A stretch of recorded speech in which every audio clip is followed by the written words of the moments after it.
Albert Einstein once said, everybody's a genius, but if you judge a fish by its ability to climb a tree, it will live its whole life believing that it is stupid. Ladies and gentlemen of the jury, today on trial we have modern day schooling. Glad you could come. Not only does he make fish climb trees, but also makes them climb down and do a 10-mile run. Tell me, school, are you proud of the things you've done? Turning millions of people into robots, do you find that fun? Do you realize how many kids relate to that fish swimming upstream in class, never finding their gifts, thinking they are stupid, believing they are useless? Well, the time has come, no more excuses.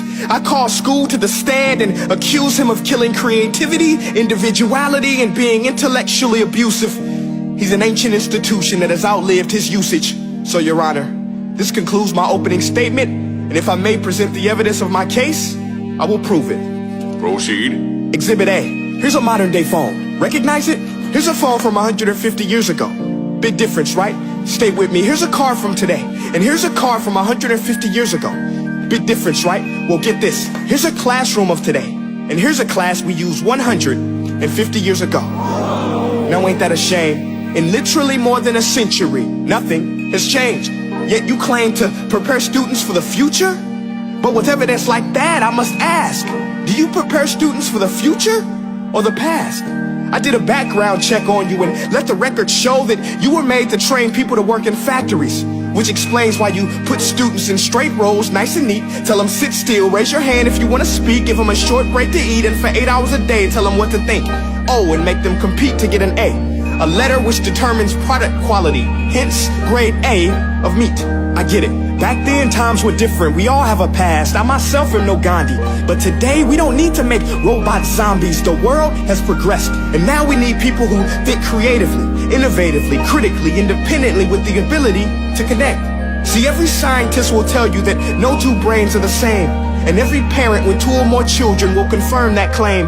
So please explain why you treat students like cookie cutter frames or snapback hats, giving them this one-size-fits-all crap. Watch your language. Sorry, Your Honor, but if a doctor prescribed the exact same medicine to all of his patients, the results will be tragic. So many people will get sick, yet when it comes to school, this is exactly what happens. This educational malpractice, where one teacher stands in front of 20 kids, each one having different strengths, different needs, different gifts, different dreams, and you teach the same thing the same way?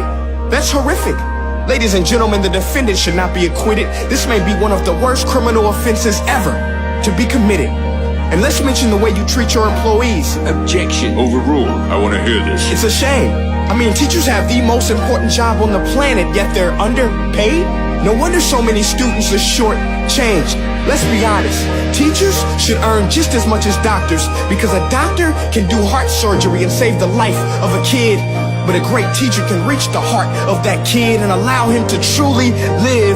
See, teachers are heroes that often get blamed, but they're not the problem. They work in a system without many options or rights. Curriculums are created by policymakers, most of which have never taught a day in their life. Just obsessed with standardized tests. They think bubbling in a multiple choice question will determine success. That's outlandish. In fact, these tests are too cruel to be used and should be abandoned, but don't take my word for it. Take Frederick J. Kelly, the man who invented standardized testing, who said, and I quote, "These tests are too cruel to be used and should be abandoned." Ladies and gentlemen of the jury, if we continue down this road, the results will be lethal. I don't have much faith in school, but I do have faith in people. And if we can customize healthcare, cars, and Facebook pages, then it is our duty to do the same for education, to upgrade it, change it, do away with school spirit, because that's useless. Unless we're working to bring the spirit out of each and every student, that should be our task. No more Common Core. Instead, let's reach the core of every heart in every class. Sure, math is important, but no more than art or dance. Let's give every gift an equal chance. I know this sounds like a dream, but countries like Finland are doing impressive things. They have shorter school days, teachers make a decent wage, homework is non-existent, and they focus on collaboration instead of competition. But here's the kicker, boys and girls. Their educational system outperforms every other country in the world. Other places like Singapore are succeeding rapidly. Schools like Montessori, programs like Khan Academy. There is no single solution, but let's get moving. Because while students may be 20% of our population, they are 100% of our future. So let's attend to their dreams, and there's no telling what we can achieve. This is a world in which I believe, a world where fish are no longer forced to climb trees. I'll rest my case.